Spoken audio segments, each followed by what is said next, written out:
Hello, everyone, and welcome to tonight's edition of the Berkeley Forum. We are extremely excited to be hosting actor Dylan O'Brien, and we'll begin with a few opening remarks. My name is Cindy, and I'm president of the Berkeley Forum, and today we'll kick off with an attendance form. So if you are willing and able, please fill out this form so we can gather some metrics on tonight's event. And so you may opt into our mailing list to hear more about our upcoming events. And to those who filled out our audience Q&A form, thank you. And we have pre-selected some questions to ask our speaker tonight. And without further ado, I will pass it over to tonight's event manager, Ankita, to introduce our speaker. Hi, everyone. It's my honor to welcome Dylan O'Brien to the Berkeley Forum. Dylan O'Brien is a professional actor, and prior to the start of his acting career, he started a YouTube channel where he posted a series of comedic short videos that he produced and starred in. He has worked on a wide range of projects, from playing Styles Stilinski in MTV's Teen Wolf to Thomas in the Maze Runner film series. He can currently be seen as Joel Dawson in the film Love and Monsters, which is now streaming on premium video on demand. We are so excited to have him speak with us today. With that, I would like to welcome Dylan and our moderator for the evening, Omotara Oloye, to the virtual stage.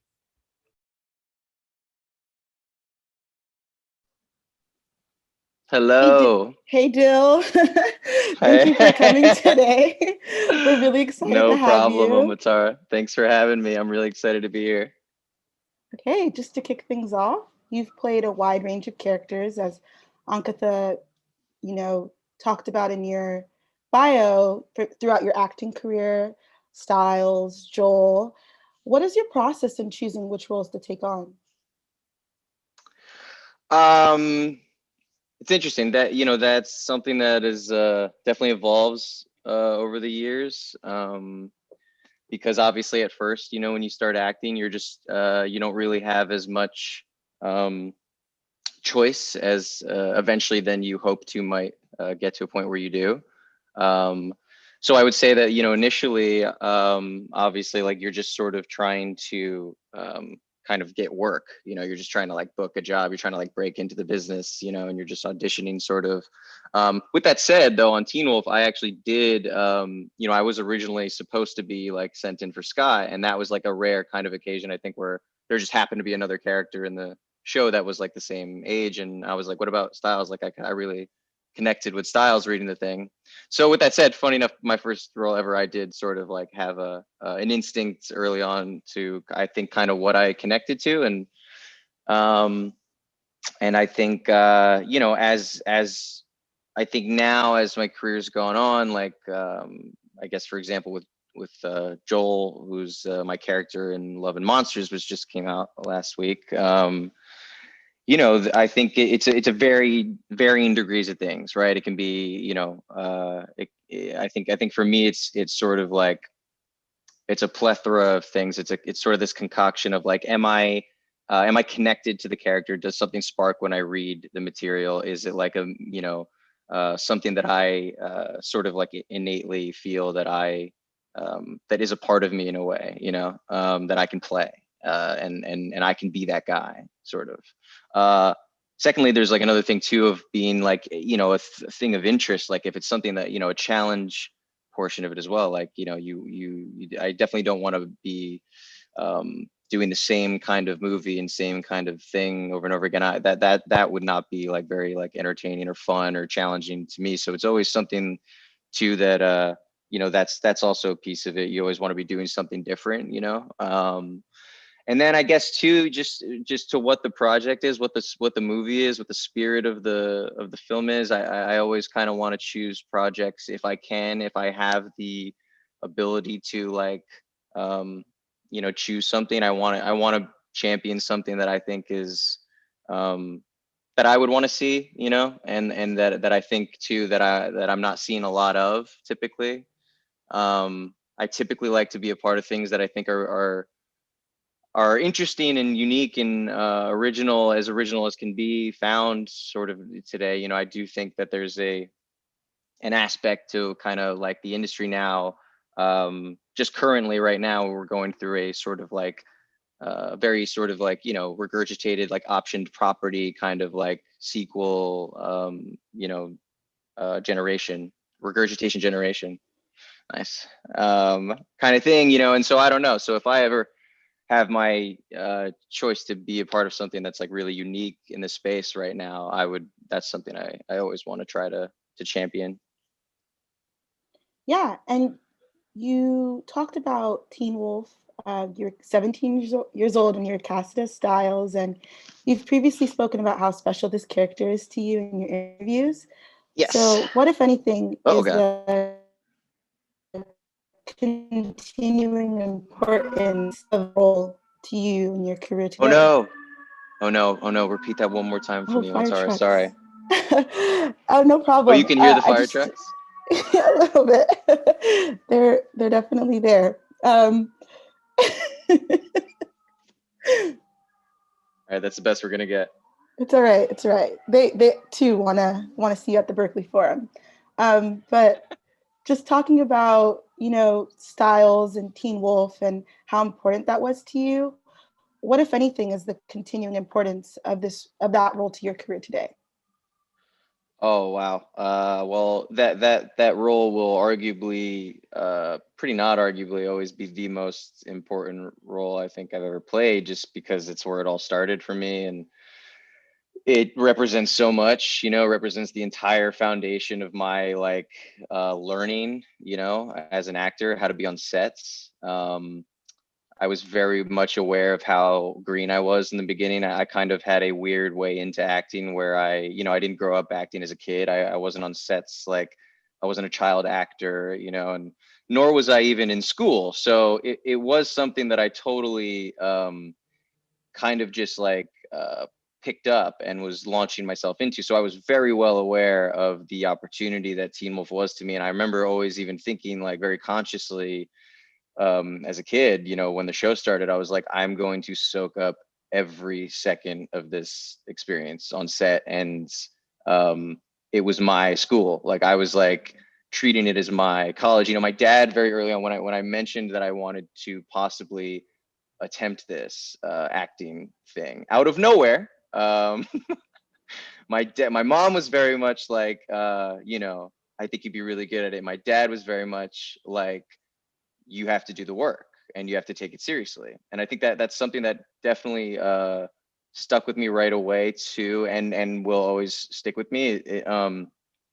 My dad's someone who I grew up watching. He works in the industry, and has worked in the industry as a camera operator for over 20 years. So growing up as a kid, 30 years now. My God. He very much, I very much respected my dad's knowledge of what truly like set life was. And I loved that he instilled in me early on that it wasn't a game. This isn't like, this isn't fun. Like he's like, every good actor I've ever worked with is somebody who works hard at what they do, and it is not an easy job. It's not like, it can obviously it can be fun, and it brings so much amazing things into your life in terms of experiences and people and adventures, but it is incredibly hard work, and to go at it that way from the get-go. So for me, Teen Wolf was my school. I took it. It was my Berkeley. It's not to quite the same thing, but to treat it that way, for me, it was very important to treat it that, to put it on that kind of pedestal, to treat it as that kind of thing, to respect it in that way as well. I think went a long way in just, again, being the foundation for everything I learned early on as an actor, and that all developed the tools that I'll always use going forward. You mentioned being able to work with incredible people and Yes. just trying to take all the opportunity and use it as like an educational experience. And from that, and since that, you've worked with a wide variety of co-stars. How, if at all, do you balance your own personal acting style with the acting styles of others? How do I balance my own personal acting style with the other? It's, you always learn from who you're working with. And you're always working with like a very varying degrees of like, experience and You know, I've worked with people that I grew up watching all my life and like admiring and loving, and you know, and also on the flip side of things too, I've been somebody who people are working with, and I've literally like never acted before in my life, and I'm just like winging it, you know. So like you're always that's the kind of cool thing too about everyone's process, is that there is no, you know, set process. Acting is such a um it's sort of such a model of like your like life path and experience, you know, and it's ever changing, you know, how you operate on a set or how you operate with a character. It also is so dependent on what you're doing, who you're playing, you know, who you're with, the energy is like constantly ever changing. And I love, one of my favorite things about working with other actors is taking things from them, you know. And so you take, you know, I always find it so fascinating to see how everybody goes about it, because everybody goes about it differently. It's something that not one person goes about it the same, and that's something that's really cool about it. And yeah, it's funny because you can take something, you know, I remember being on set with Kurt Russell one time, you know, and cracking up often at things that he would, you know, kind of say to me, and like that are his tried and true practices and stuff. And I think he would also crack up at me sometimes, because I was just like so, you know, young and just like winging it, and like always being like, oh man, it's all instinct. And like, and he's just like, well, you know, I value the script, and, you know, want to know the good words, and like, you know, and I'm just like, I don't know. It's just like, it's always interesting how mutual of a respect and sort of like admiration you can, that even like someone like Kurt Russell, who like at that point in his career could even, you know, kind of be looking at me, who at the time, like I'm cracking up being like, I feel like I'm this like, you know, completely aimless kid.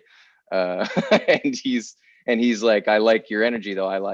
You know, like the fact that something like that, someone like that can even take a piece of something from me at that stage in his career just tells you all you need to know about it. You know, it's sort of, you're always learning still. Yeah, I don't know, which is like with everything in life, you're always trying to learn about your craft, always trying to master your thing, you know? Earlier, you stated that you were talking to your parents and you were like, I want to take this seriously. Um, and, you know, you didn't just start acting on Teen Wolf, you directed and starred in a number of short films on your personal YouTube True, channel. yes.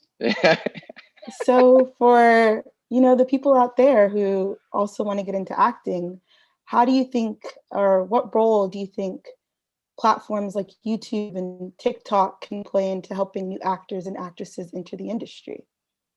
Well, that's a very interesting question too, because, you know, these platforms have really changed. You know, the power, I'd say, of these platforms has obviously changed tremendously, exponentially over the 10 years. It's only, I mean, really been like 10, 15 years since YouTube first came out. And when YouTube first came out, I still remember being like, wow, like this is so cool. Like, because it's a space to create and share, and to be inspired by other people who are having that instinct to create and share, you know, like what an amazing thing.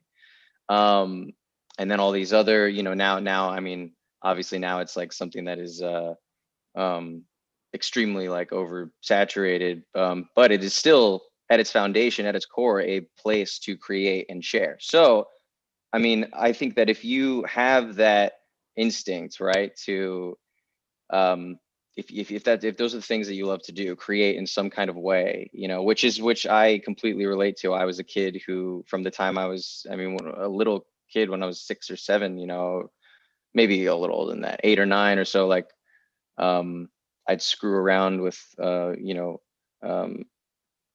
one of my dad's like film cameras, you know, where you have to wind, you know, and it's an 8 mil, like and then I was in that lucky sort of uh, uh, time where by the time I was 12, 13, you know, little like digital cameras were just starting to come out, and you can take, I think when I was 11, I had, my sister got like a still digital camera for her.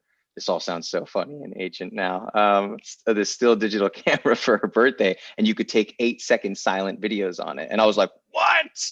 And it was just the coolest thing though. And no matter, look, no matter, no matter how much the technology has obviously advanced, it is, I think it's important to like sort of acknowledge both, right? Because it's important to acknowledge how advanced the technology is, how sort of vast the pool of competition, I guess, is out there now to, you know, if you're throwing videos out there, obviously it's like, it's a pool of people doing that. But I think it's also still, no matter what, at the core, the same thing, which is the instinct to create and to play, you know, and to have fun, and to, I think it's such a beautiful, it's such an amazing thing as a young kid to be discovering that in yourself, because it's sort of your own little like journey of discovering your artistic instinct, you know, and like what that looks like for you. And that looks different for everyone. And like, what an amazing gift to have these spaces to play with that and to experiment like in that way, you know. And yeah, sorry, totally rambled, but that's that's what I think. No, I'm sure everyone loves to hear it. I'm truly enjoying this conversation. Me And too. thanks. You sort of talked about, you know, feeling this sort of energy and like instinct, and Teen Wolf was, you know, a comedic piece as well as the shorts that you had on your YouTube. Mm-hmm. And now you're in Love and Monsters, and we've seen you in American Assassin. So how, if at all, has your approach to acting changed as you taken on more serious content, and you talked about learning from others as well? You're really good at this, Matara. I am Thank just you. so thoroughly impressed with you guys. Not that I am shocked at all. I like knew that this would be the case too. It's why I was so excited. Um, um, yeah, the approach, you know,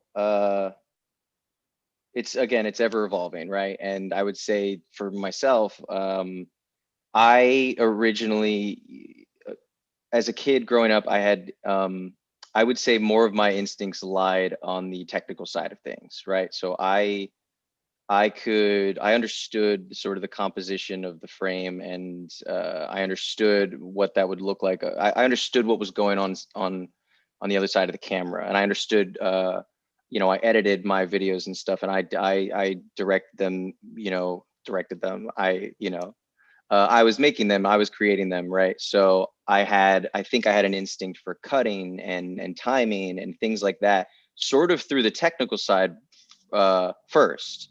That was something that aided me actually, like that I leaned on early on in acting. I don't think I would have ever been able to sort of uh, kind of wing it like I did if I didn't have that technical kind of instinct and knowledge first. So that's sort of everything that I kind of came into the business with. That was sort of my strength, where I came at it from. I think the only way I was, again, ever even able to do it was because I knew what was going on the other side of the camera, and I knew how it would cut, and I knew what it would look like, and I knew, you know, my relationship to the camera and things like that. And then it was sort of like, then I used the time on set surviving in that way, and then like learning how to act, like teaching myself how to act, and not just teaching myself, but learning again from, that's when the people you work with come into play as well. And I remember just being so conscious of just absorbing everything, you know, and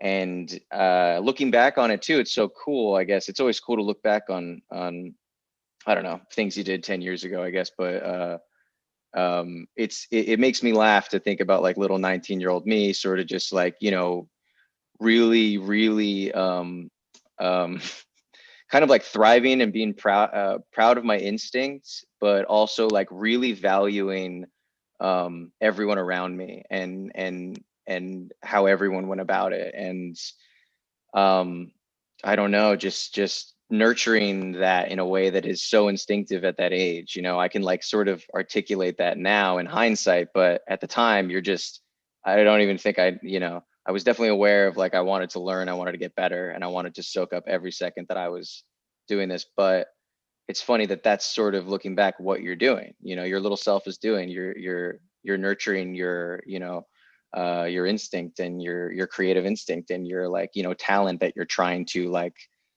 blossom this thing that you're finding, and it's feeling good, and I don't know, you know, and it's feeling like you've found yourself in a way, like you found like what you're good at. Remember, that's like what it very much felt like for me. With all that, again, rambling said, I think there's a lot of ways that now I think I've developed over the years tools and through just hours really of really like, you know, you could just say it's going through 10 years of acting school, essentially, you know, that I put myself through. But it was funny because I think I never would have even been able to begin that if I didn't sort of have that technical side of things kind of in my back pocket in the beginning. And we're glad that you had that sort of technical background, because you've given us quite the filmography. You know, you've given us TV shows where you've played, you know, a character for several episodes, but you've also acted in movies where you play a character just once. And how, if at all, does your preparation differ between a TV show character versus a movie character? It's a really good question. It is, so the, you know, one of the really difficult things about making a movie, and there are a lot, which is why, you know, every movie is a mini miracle, especially if it turns out like anything close to good. It's one of the things I find most fascinating and admire the most about it.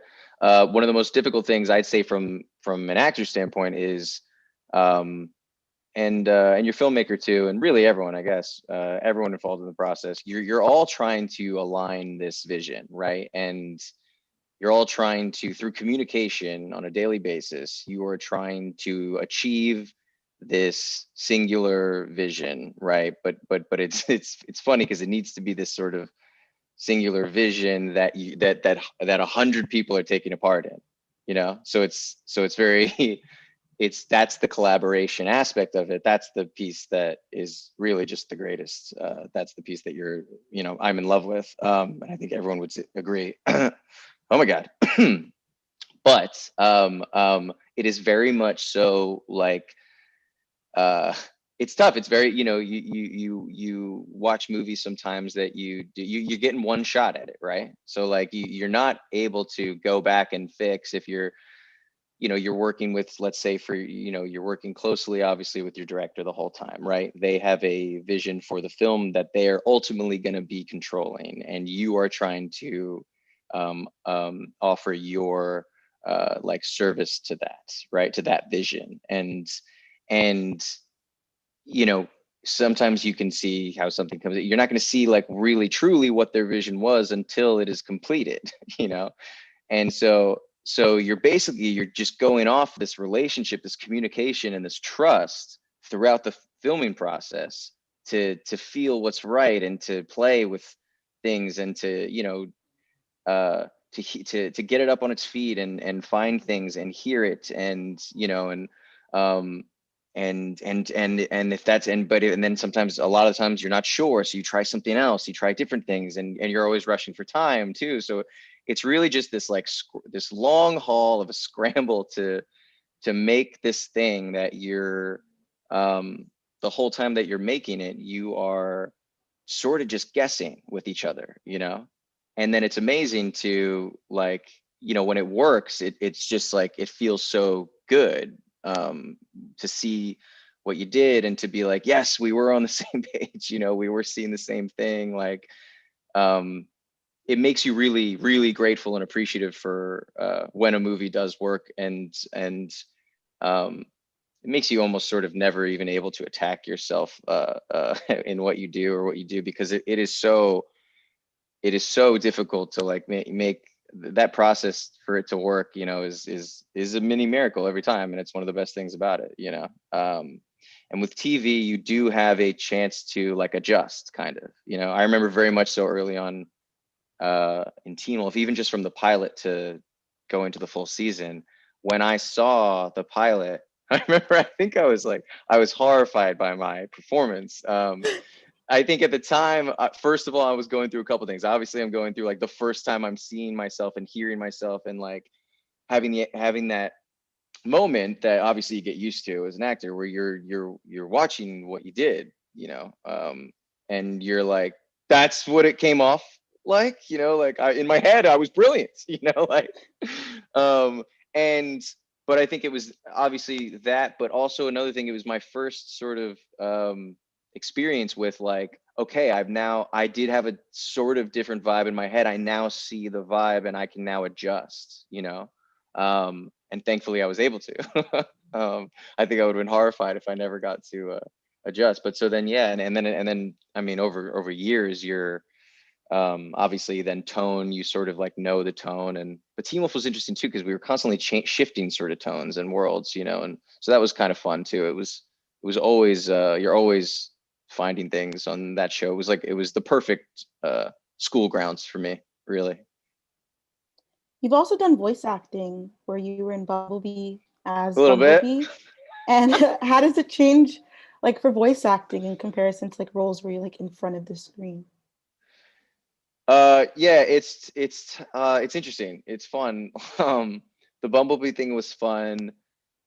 It was, I think people would be shocked at how short it was. But with voice acting, I remember there was a couple things that I'd done before that obviously didn't come out, or I didn't get. I remember doing this audition though one time, where I got to go in to do like an animation. It was like a 4 scenes or something, and I was a little dinosaur, and I was like, this is so cute. But like they had the whole movie like done, so I was like watching these scenes, and then I was plugging the voice in, and that was really interesting too. That was a totally different medium, obviously, and you're in your sweatpants sitting at a chair, and you're got headphones in, and you're playing with your voice and trying to fit it to like what you're seeing. But yeah, I don't have a ton of experience with the voice acting. My Bumblebee experience was the big one. No, thank you. And switching gears a bit, I follow you Sure. on Twitter. Ankita follows you on Twitter. I'm sure several people in the audience also follow you on Twitter. Okay. And we've seen you use your platform to encourage civic engagement, to discuss relevant social issues. On Twitter, you have 5 million followers. So, what, if any, have been the challenges of maintaining a political presence alongside promoting your work? I just have to say again, you were really killing it. That's just such a good question and way to even ask that question, because it prompts a lot of different things in me. Well, I guess I'll just address this before I go on a tangent. I'm sure I will like ramble, but like balancing, I guess, my promoting my work, obviously, especially with, I guess, with Love and Monsters, that's sort of mostly been what it's been with. Love and Monsters does mean a lot to me, and I do want to get it out there and want people um, to be aware of it, and it's something I'm really proud of and worked really hard on for a long time, and something that we feel really good about, and like really worked and was like a real swing for something, and just came out like great, and so we're really proud of it. And obviously I want to put that out there.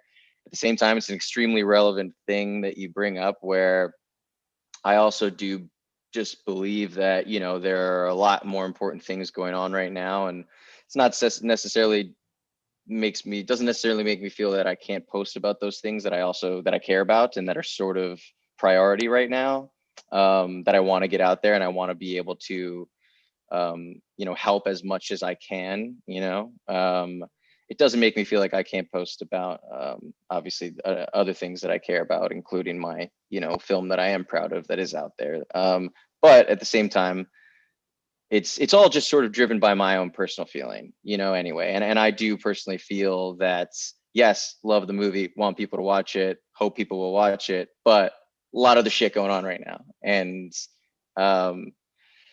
if I can be, a single percentage influential or helpful, like in what we're going through right now, I sort of deem it something that I've become more and more, I guess, comfortable with, or adamant about in my own worlds, wanting to do, I guess, and it's you know, it's something I think obviously driven by the time, largely. I would absolutely say that you could, if you look back on my social media presence over the years, I obviously, it was obviously fickle. um, you know, I think when I was young, I didn't know what to do with myself. You know, I'm not a very, this can go really deep. There's a lot of things that I think it's social media wise, like I see, and I'm just not, you know, I'm not somebody who's going to just come on and say hi, you know, and be like, hi, I love you, you know, like those things I actually find extremely like manipulative and kind of like insane. But so I would never do that. Like, it's very important to me to be like human. So I think I've definitely always been human with my social media. And that's probably why it's so inconsistent, because I've gone through so many stages in my own life, and that's sort of what it's always driven by. I think in the last 4 years, obviously, being on the brink of, you know, full-fledged fascism has had to do a lot to do with it, with how I've been using my platform recently. You know, I think it's sort of driven by me as a person as well. Like, you know, I also it's been over the course of a time where I'm also like getting older too. You know, I'm approaching 30 now, and things do sort of change for you at a time, and that's coincided with this really unprecedented time in history, you know, too, like politically. So combined with the fact that I grew up in a generation where we were um, sort of like led into thinking that we were like so progressive, right? Like we had it all. Like, you know, we had 8 years of Obama, everything was good. You know, from when I was 16 to 24 years old, that man was our president. Okay. And there is a degree, this is partly why too I was so excited to come on and talk with you guys, because um, I think that a big piece of what we've experienced the last 12 years does really have to do with that arc, right? And I was sort of in this key age range during that arc. We kind of fell asleep, right? We there's civic engagement and engaging in politics, and you know, right now too, what we're seeing with this unprecedented young voter turnout, you know, like this genuinely wasn't a movement when I was a kid, when I was a teen, when I was going into college, you know. Um, and it's you know, obviously, again, I'm sure you'd say a similar thing, is I'm sure a lot of your engagement has come from this time as well, that we've all experienced, and that is completely unprecedented for anyone who has a beating heart on the planet, you know.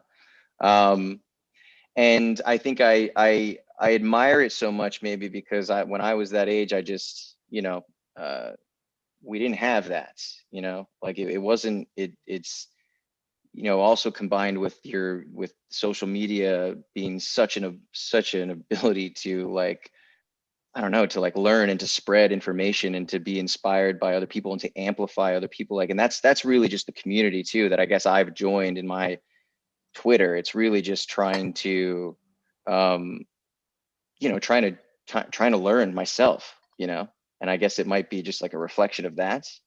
Um, and then at the same time, sort of realizing that, yes, even if I do have this like percentage of influence, you know, to do what I can, that it means something to me to do that right now, because I'm seeing things go on that I personally am really angered by and not okay with, and they are injustices that are bigger than me. The whole thing is bigger than me, right, and bigger than us, and um, I just think that it's all of that is sort of just I used to I used to, you know, not know what to tweet, right? And then if I ever wanted to tweet something about something important, I'd kind of sometimes walk it back and be like, oh, who the fuck cares what I think, you know, like.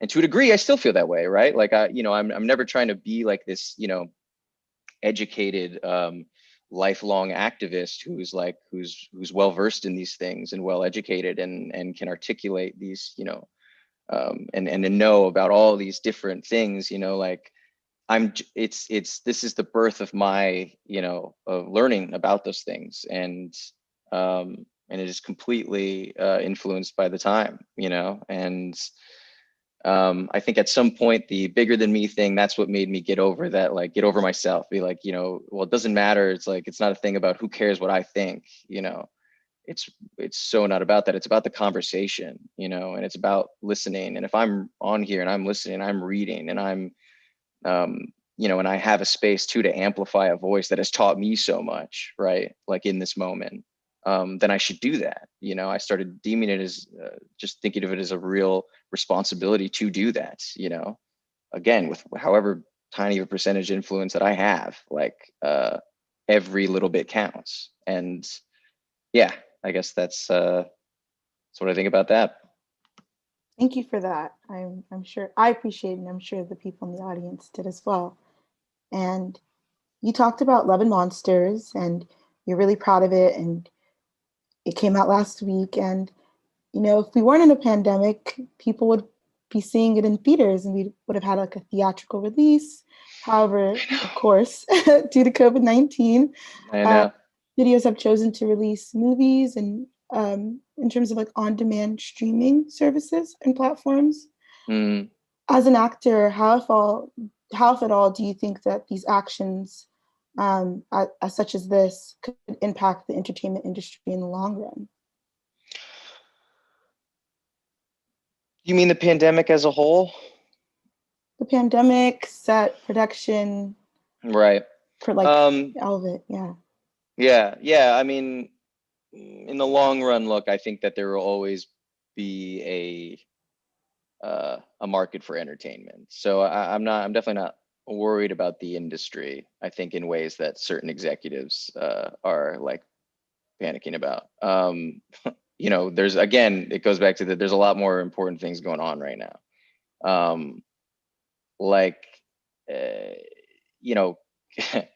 Capitalism will prevail, right? So I definitely think that the industry is going to get back up on its feet, despite even being obviously not necessarily the smartest thing. And let's see. I do know that, I do know that they, I have heard at least that the protocols that they've worked really hard and diligently to come up with and implement, I have heard that they are being really strict with those, and that there's a good system in place. Also, I do believe too that I have always believed that there's a chance for this to influence a lot of really good in the industry that has been sort of needed for a long time, from my perspective, in terms of set health and safety regulations. So in essence, I actually do think that this will now force those things that should have been done a long time ago to be paramount and to be legally required. I also think as like an artistic creative space, it can really clear out a lot of the commotion that often is a distraction, and not everybody always needs to be in there, there's a much more efficient system that can be happening there, where everyone has their their delegated times to get in and do their thing, and they will be given that time. Everyone's always going to be given that time no matter what, but then when their time is up, they are out, and then it's the time for this, and then we go, and then we shoot, and then we're done. I really do think that there's actually probably a really good light at the end of the tunnel here for the industry in terms of all those things. In terms of in terms of the market, and I mean, I don't know a ton about all this stuff. I think like we're theater going, who knows when that's going to return to, and when it does, when it's going to return at the capacity that obviously warrants these studios to spend this amount of money on.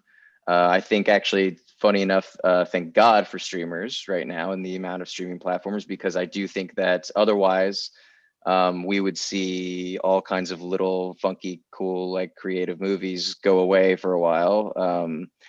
I do think that middle ground is going to be in danger for a little while, though. I do think that the only things we're going to see for a little bit are films that are little independent projects or low budget projects that are feasible for a studio or financiers to take a chance on, and be confident in the return that they can get or the sale that they can make to a streamer, right? And then the big guys, the heavy hitting, big conglomerate like franchises, those might be the only things that we see in theaters for a while. But I have confidence that, which is unfortunate, but I do have confidence that, we will come out of that. I definitely don't believe that theater going is dead. I definitely think too, there's an element of like nostalgia that people will feel once we're finally like, the fact that we've taken theater going for granted all these years, I actually think that that's a thing that can go really overlooked in sort of assessing how this is going to look, at the end of it all. Yeah, I don't know. I think that those are all my all my thoughts on that. Well, thank you for the thoughts, and thank you for answering my questions.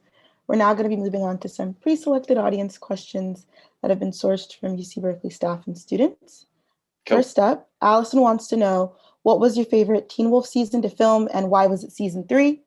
And jokes aside, what's a standout fun memory you have from filming Teen Wolf? Was that intentional or is that a typo? That was intentional. She's screwing with me? Okay, cool. Sorry, and what was the other half of the question? I laughed. Sorry. What's a standout fun memory you have from filming Teen Wolf?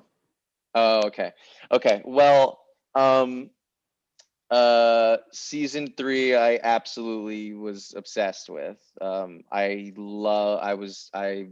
think that's, I remember that time being for me, like really like feeling like I was coming into my own as like a confident like actor on set. We'd done the first half of Teen Wolf, and then like I had like gotten the news that I had like gotten the Maze Runner, and then like we went and filmed the Maze Runner in between, just in that 8-week hiatus that I had from Teen Wolf. So it was like crazy that even worked out that way. Like, and I just like, I had such an amazing experience on Maze Runner. It was one of the hardest things it was the hardest thing I'd ever done. And it taught me so much. And then I came back and like to the second half of 3, and Jeff like told me that he was going to be writing this storyline for me that I was so excited about and scared of. And like, I absolutely like had an amazing experience filming season 3.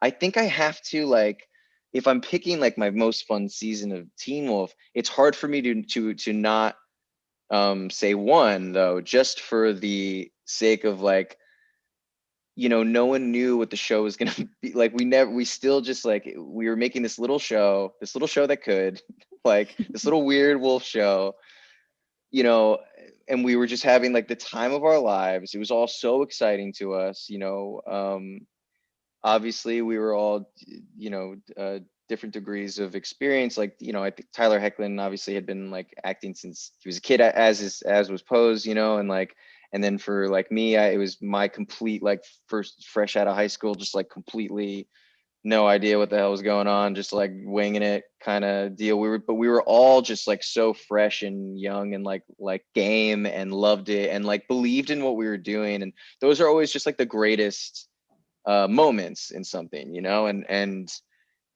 and to remember that time and to remember what a blast we were having, like, and what a family it was. I remember sobbing at the rap party. Tyler gave me, I think I was really drunk, but like Tyler gave me the microphone to like say something. And I remember I just like wasn't even able to talk because I just started sobbing. But I really do think it was because like it meant so much to me, and we just had the best time.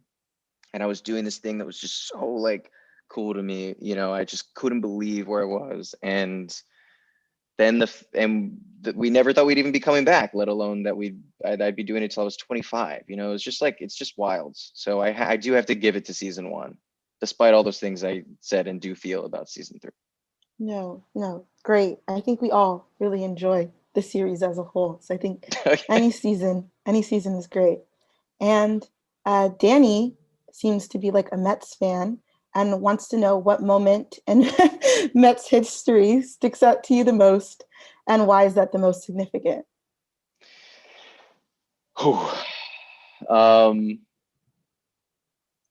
Okay, well, I've got it. 100% have it. For me, it was 2015 World Series, Game 3.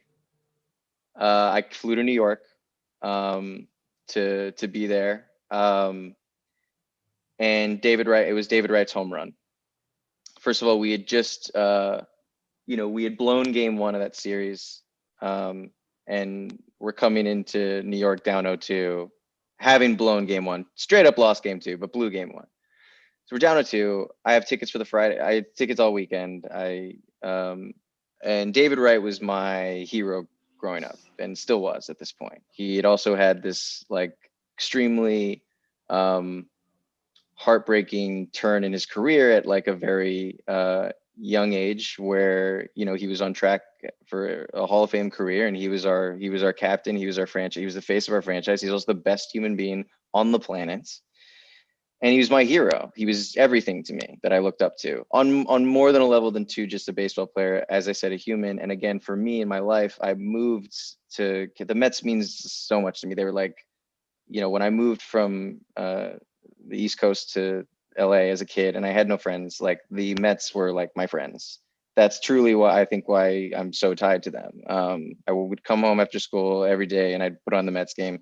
I'd listen to Gary, Keith, and Ron. I'd watch David Wright, and they meant the world to me. And so having the combination of what David Wright was just coming off of in the last 2 seasons, I think it was at that point, he had essentially, I think maybe played like 8 games over the last 2 seasons because he had this really critical neck injury that then, those are like critical injuries for an athlete's body, right? Those are his back is, went to his neck, went to his shoulder. The back is like the core of everything. So to know that he had this really critical back condition, it was really sad watching his career sort of kind of be derailed in this way at the height of it. He makes it back for the 2015 World Series. Also, he sticks with the team when we've been completely rebuilding since 2008.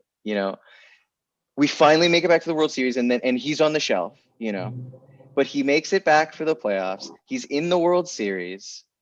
I fly to New York. It's the Friday night game. I'm 12 rows up, like behind the dugout, and David Wright hits a home run in front of my face. And it is just, I will never forget that moment. And I remember being extremely aware too, in that moment, how special it was going to be going forward, because we didn't know what the state of his career was looking like. He was dealing with a very serious thing, and that moment is my greatest Mets moment of all time. And to be there for it, it's just like emotional even talking about it. Can't even. Sorry, I took so long to answer. No, thank you. I felt like I was there. Just means so much to me. Great. Natalie wants to know, how do you know when to turn down a project or a role? It feels right or not. I think normally you'll know when you're tickled by something and when you're not, and even if you're like tickled by something, it may not be totally right, but like you definitely know when something's not for you, I would say. And that's something that that takes learning too, though, even just like getting being sort of like engaging on that process that you were so on the one side of for so long growing up, that's everything you like learn, is that you're just at the mercy of people's decisions. You're just going in and offering up your audition, and they're saying yes or no to you, and if you ever are lucky enough to get to a point where you have any project that comes to you and they're just like yes or no to us, it is a very weird thing to get used to at first. And at first I remember at first, like whenever they would come to me, I'd be like, yeah, right. I mean, like we're saying, yeah, and and it doesn't always mean that you getting used to that is a very odd feeling at first, like saying no to something that you start your career out by trying to get anything you possibly can, and now here I am saying no to something. Like there's something that feels like wrong about this. Like I should be grateful. I do. Who knows when I'm never gonna like not work again. Like I should just do everything. But there is an art to also like the a sustainable career is one too, that you will be a lot more sustainable for yourself, and you'll have a lot more longevity, I do believe, if you stay true to yourself and your gut and your instinct, and really like stay disciplined in wanting to be a part of things that you know are special to you. And Cherie wants to know, how do you, as a well-established male actor, work to ensure that there's equity, gender, race, etc., in your workplace? Amazing question. I would say that is that's another thing too that's has evolved for me, first of all, and obviously always has to do with your status as well, in a weird way. I think for me, like, look, I remember one of the first things I thought when I walked onto a set. I very much noted how many white men were around, and I thought that was like interesting. And over the years, I think, I think representation, when you're talking about representation, I think there's a few different parts to it. And this was also something that I used to, again, say that, I was like, well, who wants to hear from me about that? You know what I mean? Like, and again, it's bigger than me. And again, I also had a moment of realizing, well, if I am ever in a position of power, that sometimes I think it took me a long time to realize that I am in on a set, because I'm not that kind of person. I'm not like I'm not like I'm a very communal actor. I love my crew. I work with them like family. I am a very grounded human being, like, who's not like, that's how I like operate. So I was always like, well, I'm not like, I don't have power, but you do. And the fact that I hold a certain amount of power, that I've realized that just comes with it. It is important to me going forward. I would say that in the projects that I am involved in, from the ground floor, especially, for them to be going about it with a degree of inclusion that, like, I believe in, and also that it's just long overdue.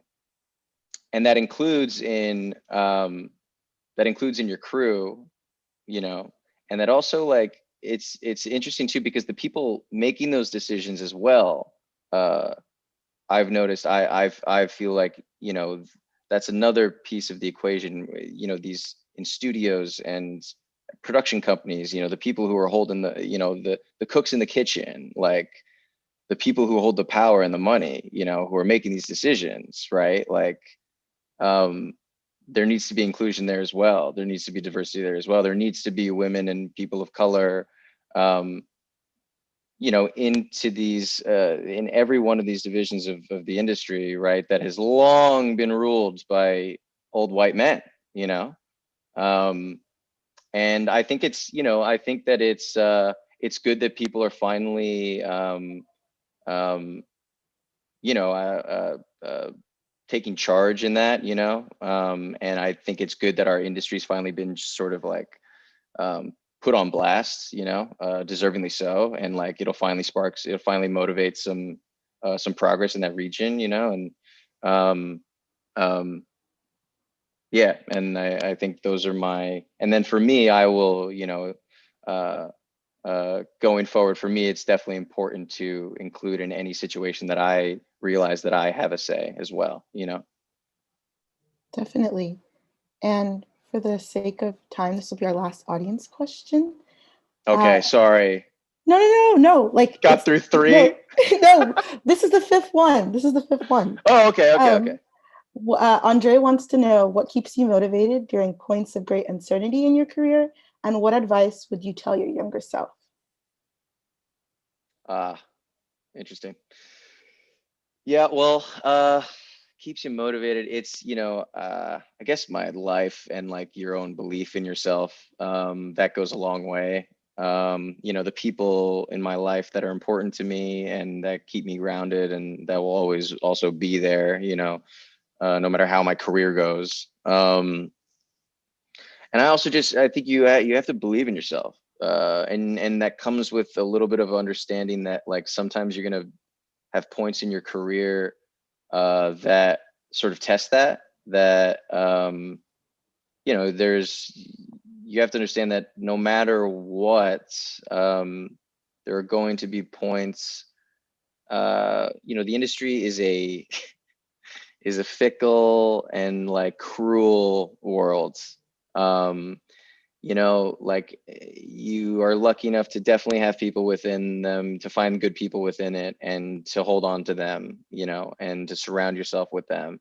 But at the end of the day, just the way that it functions, the way that it operates, you know, um, it is something that is that you have to learn to not take personally and have to understand that it's going to come with ebbs and flows. There's not a single career that has ever been had that has never come with ebbs and flows because of the way that it just is. You know, first of all, it's very hard to, you know, you're lucky if you can ever make one good or great movie, right? It's like it's not an easy thing to make a movie, and you're lucky if you ever even get one good or great opportunity. You know, so like holding perspective, I think holding a humble perspective is super important too, and you know, being proud of what you have accomplished, even though sometimes, and I've gone through times where I feel like I'm like, oh, okay, maybe everything I've accomplished is all for nothing. You know, like I'm still having to like restart. You know, it feels like nobody wants me in their movie. Like you know, you're definitely gonna have those times where you're feeling that way, and you just got to understand that that comes with it, and you got to trust yourself. And I think ultimately too, like believe in yourself, you know, never let yourself stop believing in yourself, because that is what has gotten you to that point to begin with, you know. And so hold on to that, because that is extremely valuable. I guess that's the only way that I can attempt to articulate how I go about that. Well, that's all the time that I have. Thank you for answering all of our questions. And I'd now like to invite our event manager, Ankita Namdar, for some closing remarks. Hi again. Thank you, Omatara, and thank you, Dylan. To conclude, at all of our events, our communications team puts together a custom poster for our speaker, and today's event is no exception. So Dylan, I'd like to present you with our event poster designed by Sarah Pio on our communications team. Thanks so much for coming. When we're able to safely return to campus, we will send you a physical copy of this. That's awesome. Thank you so much. That's so cool. Of And course. thank you guys so much for having me. Genuinely, I was so happy to do this, and I was so genuinely like honored to be invited to do this. So thank you for having me. Yeah, of course. It was great to have you here. And now I'm going to pass it off to our president, Cindy Tang, for information on our upcoming events. Thank you, Ankita. And one more virtual round of applause for Omatara and for Dylan. The comments were going off about how much everyone enjoyed this event. So thank you so much again. And to our audience at home, we do have more events coming up this semester. On Thursday, we'll be hosting voice actress Sarah Nato-Cheney. And on November 4th, we'll be hosting VP and Treasurer of the World Bank, Jingdong Hua. And thank you so much again for coming. If you're willing and able, please fill out our feedback form so we can continuously improve on our events. And please like us on Facebook and visit our website to learn more about our upcoming events. And finally, if you're willing and able, please donate to our Venmo as well. Any amount goes towards us continuing to put on free public events, both virtually now as well as in person when we're able to return. And thank you so much again to our speaker and to the Berkeley Forum team and to our audience at home. And we hope to see you at an event soon.